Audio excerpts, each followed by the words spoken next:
Sa puso ng Kamuning, Quezon City, may isang negosyong simple lang sa unang tingin, pero puno ng sipag, diskarte at malasakit sa bawat balot ng pastil. Ito ang Pastil Dawan ni Banchera. Magandang araw po. Ako po si Van, 35 years old, ang owner po ng Pastil Dawan.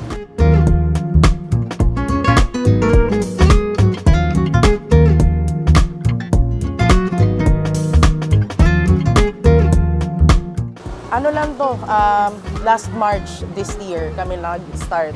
Bale, usap-usap lang ng kapatid ko, ako tsaka kapatid ko. Kasi currently yung kapatid ko graduating ng dentistry. Ako naman, nasa private company ako. So, currently VA.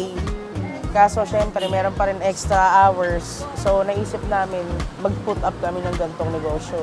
Fortunately, nag-boom siya. So, until now, pa rin kami. Ang kanilang pastil, lutong bahay, nakabalot sa dahon ng saging at may mga bagong version pa gaya ng pastil in a jar at bagoong.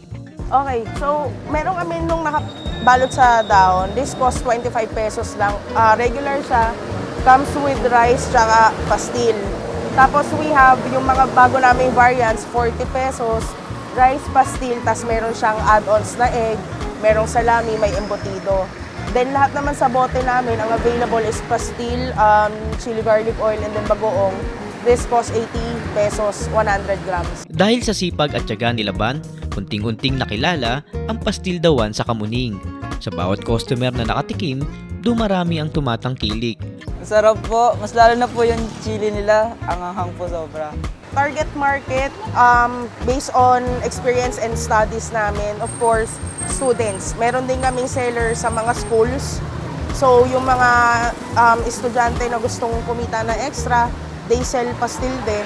Binabaksakan namin sila. And then, yung mga passerby, you won't believe but dun sa pwesto ng Around Tomas, meron kasi dyan yung mga street children and all. Akala mo, hihingi lang sila sa'yo. No. Isa sila sa malaki namin customer kasi everyday yun. Nakakatuwa makipag-interact kasi malalaman mo, marespeto rin pala yung mga bata, hindi na sila hingi ng hingi. Kasi pag nakadiskarte sila ng pera, agad-agad pagkain yun. Bibili ka agad sila dito. Mula sa simpleng diskarte, nakaipon si Ban at nakabili ng sariling sasakyan. Simbolo ng kanyang pag-asenso at determinasyon.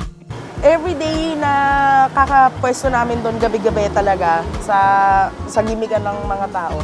After 3 weeks, nakapagpundar kami ng e-bike. Wow. And then, just last August, naglabas kami ng kotse para kapag meron na kaming malayo delivery, makapag-provide na kami. Kasi etong darating na December, meron na kaming mga bulk orders like 300 pieces na parang nagpa-customize sila ng pang-package for their holiday gifts, ganyan. Yun.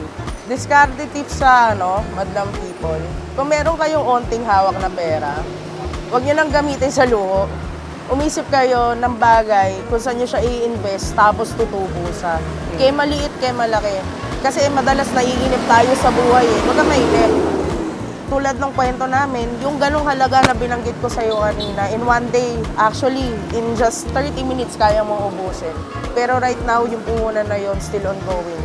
Ang ang goal namin ng kapatid ko, meron man tayong pandagdag, hindi natin dadagdagan galing sa sarili natin bulsa. Kasi gusto namin makita kung saan napunta yung una naming pinuhunan, kung saan napunta yung una naming pagod. Correct. Sa panahon ngayon, hindi hadlang ang maliit na puhunan.